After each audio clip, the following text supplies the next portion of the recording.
મિત્રો, આજે આપણે હેમુ ગઢવીની વાત કરવાની છે.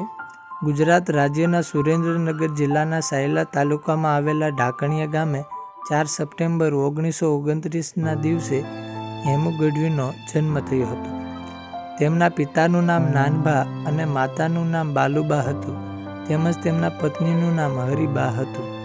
લોકગીત અને ભજનનો હેમુ ગઢવીને નાનપણથી શોખ હતો, જેથી તેઓ 14 વર્ષની ઉંમરે શક્તિ પ્રભાવ કલા મંદિરમાં મહિને 12 રૂપિયાના પગારે જોડાયા હતા, જેમાં તેને પ્રથમ નાટક મુરલીધરમાં કૃષ્ણની ભૂમિકા ભજવી હતી.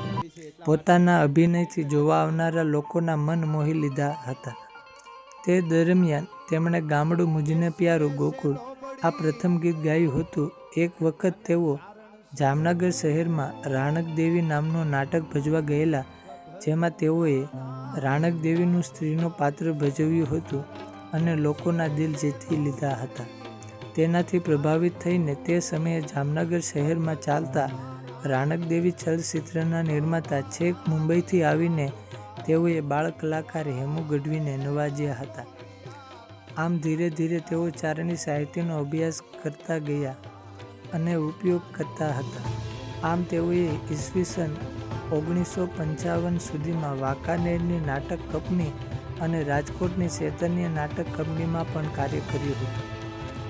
આકાશવાણી રાજકોટના ગીજુભાઈ વ્યાસ અને ચંદ્રકાંતભાઈ ભટ્ટ એ બંનેએ હેમુભાઈને નાટક દરમિયાન ખૂબ જ નજીકથી જોયા હતા, જેથી તેઓએ હેમુભાઈને આકાશવાણીમાં તેમની સાથે જોડાવા માટે આગ્રહ કર્યો હતો.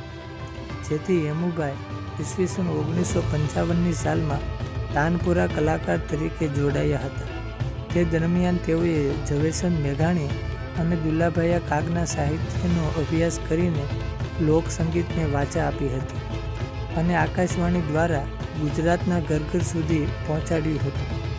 આમ તેઓએ ઈસવીસન 1965માં સુધીમાં રાજકોટ આકાશવાણીમાં સેવા આપી હતી. રાષ્ટ્રપતિ સર્વપલ્લી રાધાકૃષ્ણનના હસ્તે શ્રેષ્ઠ લોક સંગીતનો પુરસ્કાર, ગુજરાત સરકારનો શ્રેષ્ઠ લોકગાયકનો ગૌરવ પુરસ્કાર, કસુંબીનો રંગ ગુજરાતની ચલચિત્રના શ્રેષ્ઠ પાર્શ્વ ગાયકનો પુરસ્કાર અને રાજકોટ મ્યુનિસિપલ કોર્પોરેશન રાજકોટ શહેરમાં જાહેર માર્ગનું હેમુ ગઢવી નામ અપાયું હતું. 11 ઓગસ્ટ 1998ના રોજ રાજકોટ મ્યુનિસિપલ કોર્પોરેશન દ્વારા બાંધવામાં આવેલ ઓડિટોરિયમ હોલનું નામ હેમુ ગઢવી નામ આપવામાં આવ્યું હતું. તો મિત્રો, આ વિડીયો હતો હેમુ ગઢવીનો. વિડીયો પસંદ આવે તો નીચે લાઈક કરી દેજો. કોઈ પ્રશ્ન હોય તો નીચે કમેન્ટ કરી દેજો અને આવા જ વિડીયો જોવા માટે નીચે લાલ કલરનું સબસ્ક્રાઈબ બટન દબાવી દેજો. જય હિન્દ, જય ભારત.